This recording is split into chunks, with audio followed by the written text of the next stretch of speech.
اعوذ باللہ من الشیطان اللعین الرجیم بسم اللہ الرحمن الرحیم الحمد للہ رب العالمین الصلاة والسلام علی محمد وآلہ المیامین واللعنۃ الدائمۃ علی اعدائہم اجمعین اما بعد فقد قال امامنا علی بن موسیٰ الرضا علیہ السلام فی حق ولدہ قد ولد لی شبیہ موسیٰ بن عمران فالق البحار وشبیہ عیسیٰ بن مریم قدست ولدتہ۔ عزیزان محترم، انوار رجبیہ کی ولادتوں پر آپ تمام مومنین حاضرین و ناظرین کی خدمت میں اور بالاخص امام زمانہ عجل اللہ تعالی فرجہ شریف کی بارگاہ میں علماء عظام مراجع دینی کی خدمت میں مبارکباد پیش کرتا ہوں۔ امام محمد تقی علیہ السلام کی ولادت بسعادت 10 رجب المرجب مدینہ منورہ میں اور سن 195 ہجری میں ہوئی تھی۔ امام علیہ السلام کی کنیت ابو جعفر الثانی ہے، چونکہ ابو جعفر الاول جو ہیں وہ امام محمد باقر علیہ السلام ہیں۔ دونوں اماموں کے نام بھی محمد ہیں اور دونوں اماموں کے جو کنیت ہیں وہ بھی ابو جعفر ہیں، لیکن امام محمد باقر علیہ السلام کو ابو جعفر اول کہتے ہیں اور امام محمد تقی علیہ السلام کو ابو جعفر الثانی کہتے ہیں۔ اور امام علیہ السلام کے القاب جو ہیں 9 القاب ہیں، جن میں سے مشہور الجواد اور باب المراد ہیں۔ وہ 9 القاب یہ ہیں: الجواد، التقی، القانع، الرضی، المتوکل، المختار، المرتضی، الزکی اور باب المراد ہیں۔ اگر امام علیہ السلام کا نسب ہے محمد بن علی بن موسیٰ بن جعفر ابن محمد بن علی ابن الحسین ابن علی ابن ابی طالب علیہ السلام ہے، اور یہ ایسا حسب و نسب ہے کہ جس کو ذکر کرنے کے بعد دشمن بھی کہنے پر مجبور ہو گئے کہ هذه السلسلة الذهبية لو قرئت على السم البكم لو قرئت على السم البكم لبرؤوا بإذن اللہ کما یقول المأمون العباسی۔ یہ دشمن تھا مامون عباسی جو کہہ رہا تھا کہ یہ نام محمد والے محمد جو ہیں ایسے نام ہیں کہ اگر کسی بہرے اور گونگے پر دم کر دیے جائیں تو وہ بإذن خدا سننے اور بولنے لگے گا۔ اسی لیے امام علی رضا علیہ السلام نے اپنے بیٹے کی اسی لیے امام علی رضا علیہ السلام نے اپنے بیٹے کی فضیلت کے بارے میں فرمایا تھا: قد ولد لی شبیہ موسیٰ بن عمران فالق البحار، یہ میرا بیٹا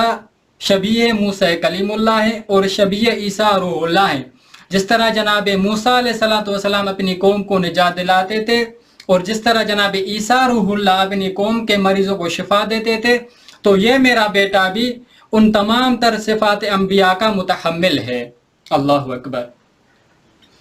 جب امام علیہ السلام کی ولادت ہوئی تو امام علی رضا علیہ السلام نے کہا کہ اس رات امام علی رضا علیہ السلام نے اپنی بہن حکیمہ سے کہا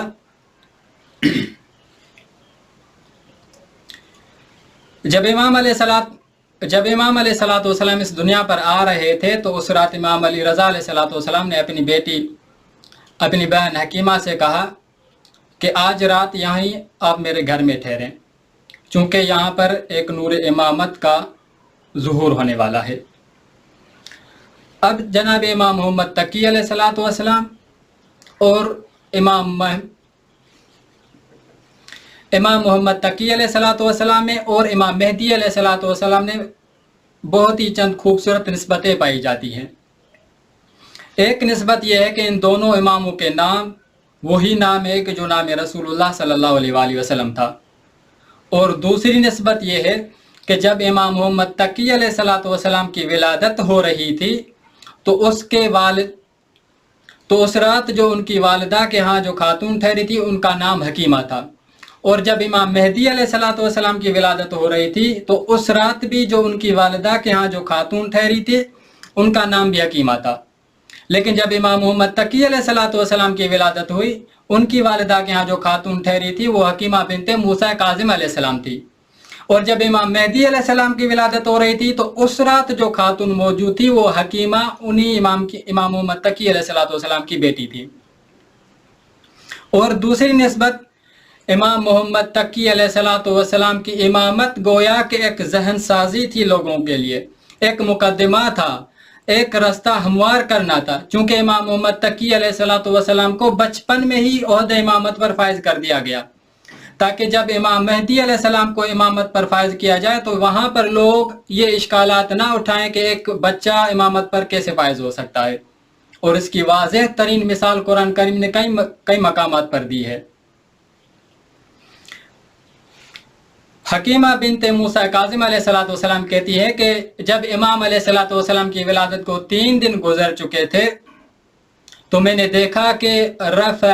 بصرہ الی السماء ثم نظر یمینہ و یسارہ، امام علیہ السلام نے آسمان کی طرف دیکھا، پھر اپنے بائیں اور دائیں جانب دیکھا، ثم قال اشہد ان لا الہ الا اللہ و اشہد ان محمد رسول اللہ۔ جب جناب حکیمہ نے یہ الفاظ سنے تو بی بی کہتی ہے کہ میں جلدی جلدی امام رضا علیہ السلام کی خدمت میں حاضر ہوئی اور آ کر کہا کہ مولا میں نے آپ کے بیٹے سے بڑی عجیب چیز دیکھی ہے۔ امام نے فرمایا کہ کیا دیکھا؟ فرمایا کہ میں نے دیکھا کہ آپ کا بیٹا تو ابھی سے بول رہا ہے، توحید اور رسالت کی گواہی دے رہا ہے۔ تو امام رضا علیہ السلام نے مسکرا کر کہا کہ یا حکیمہ ما ترون من عجائبہ اکثر، عجائب تو ابھی آپ نے دیکھے ہی کہاں ہیں، عجائب تو ابھی اس بیٹے سے اور بھی دیکھنے ہیں آپ نے۔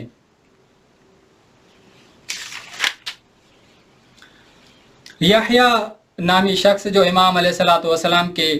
اصحاب میں شمار ہوتا ہے، امام کے موالیوں اور محبین میں شمار ہوتا ہے، وہ کہتا ہے کہ میں نے دیکھا کہ ایک دن امام علی رضا علیہ السلام کے قریب میں ایک چھوٹا بچہ بیٹھا تھا اور امام علیہ السلام فروٹ کے چھلکے اتار کر اس بچے کو کھلا رہے تھے۔ تو میں نے امام سے پوچھا کہ اہذہ المولد یبن رسول اللہ، اہذہ المولود یبن رسول اللہ، کیا یہ وہی بیٹا ہے کہ جس کا آپ کو انتظار تھا؟ تو امام علی رضا علیہ السلام نے فرمایا کہ یا یحییٰ ھذا المولود الذی لم یولد فی الاسلام مثلہ مولود اعظم برکۃ علی شیعتنا منہ، ہاں یحییٰ یہی وہ بیٹا ہے کہ جو اسلام میں اس سے پہلے ہمارے شیعوں پر اس سے بڑی نعمت کبھی نہیں ہوئی۔ اب سوال ہوتا ہے کہ امام نے یہ الفاظ کیوں کہیں کہ اس سے پہلے ہمارے شیعوں پر اس سے بڑی نعمت کبھی نہیں ہوئی؟ چونکہ امام علی رضا علیہ السلام جس زمانے میں جن مشکلات کا سامنا کر رہے تھے، ان مشکلات میں ایک سب سے بڑی مشکل یہ تھی کہ امام علی رضا علیہ السلام کو فرقہ واقفہ سے مقابلہ ہو گیا تھا۔ ایک سب سے بڑی مشکل جو تھی وہ فرقہ واقفہ تھا، اور فرقہ واقفہ نے یہ نظریہ اختیار کر لیا تھا کہ امام موسیٰ کاظم علیہ السلام ہی امام قائم ہیں جو غیبت میں اور زندہ ہیں الیاذ باللہ۔ اور ان فرقہ واقفہ میں بہت بڑے ایسے بھی تھے کہ جن کو امام موسیٰ کاظم علیہ السلام اور ان فرقہ واقفہ میں بہت بڑے ایسے بھی تھے جن پر امام موسیٰ کاظم علیہ السلام کو بڑا فخر تھا، بڑا ناز تھا، بڑا اعتبار تھا۔ اب آپ اندازہ کریں جب، اور ان فرقہ واقفہ میں ایسے بھی تھے کہ جو امام کی طرف سے وکیل عامہ تھے۔ اب آپ اندازہ کریں کہ جب ایسے بڑے بڑے لوگ کسی غلط نظریے کو اختیار کر لیں، کسی غلط فہمی کی بنا پر یا دنیا کی خاطر کسی نظریے کو اختیار کر لیں تو دین کا کس قدر نقصان ہو سکتا ہے۔ اور دوسری مشکل یہ بھی تھی فرقہ واقفہ کی طرف سے، وہ طعنہ دے رہے تھے امام رضا کو کہ اگر واقعاً یہ امام ہوتے تو ان کے ہاں کوئی وارث ہوتا جو عہدہ امامت پر اس کے بعد فائز ہوتا۔ اور دوسری طرف سے خدا کی یہ آزمائش تھی امام کے لیے کہ امام کی 40 برس عمر گزر چکی تھی لیکن ابھی تک امام کے ہاں کوئی اولاد بھی نہیں ہوئی تھی۔ انہیں شکوک اور شبہات کی بنا پر امام کو اور امام کے دین کو نقصان پہنچا رہے تھے، اور یہی وہ شکوک اور شبہات جو امام علیہ السلام کے لیے بھی مشکلات کھڑی کر رہے تھے اور امام کے محبین کے لیے بھی ایک بڑی مشکلات کھڑی کر رہے تھے۔ اسی لیے جب امام محمد تقی علیہ السلام کی ولادت ہوئی تو امام کو یہ کہنا پڑا کہ اس سے بڑی نعمت ہمارے شیعوں پر کبھی پہلے ہوئی نہیں ہے، یہ ایسی نعمت تھی۔ چونکہ جس طرح لوگ رسول خدا صلی اللہ علیہ وآلہ وسلم کو طعنہ دے رہے تھے کہ اگر ان کے ہاں کوئی وارث ہوتا جو ان کے دین کا وارث بنتا، اگر یہ حق پر ہیں تو اگر حق پر ہیں بھی تو ان کے ہاں کوئی بعد میں آنے والا وارث نہیں ہے۔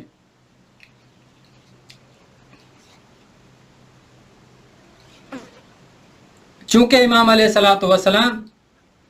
ایسی زندگی گزار رہے تھے جس طرح لوگ رسول خدا صلی اللہ علیہ وآلہ وسلم کو طعنہ دے رہے تھے کہ الیاذ باللہ ان کے ہاں تو کوئی اولاد بھی نہیں ہے، اگر یہ حق پر ہیں تو ان کے ہاں کوئی اولاد ہو تاکہ جو ان کے بعد آنے والے اس دین کو سنبھالے۔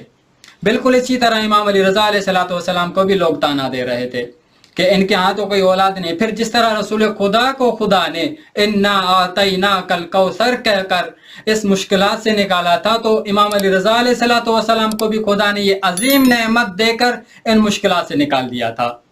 وصلی اللہ علی محمد وآلہ الطیبین الطاہرین۔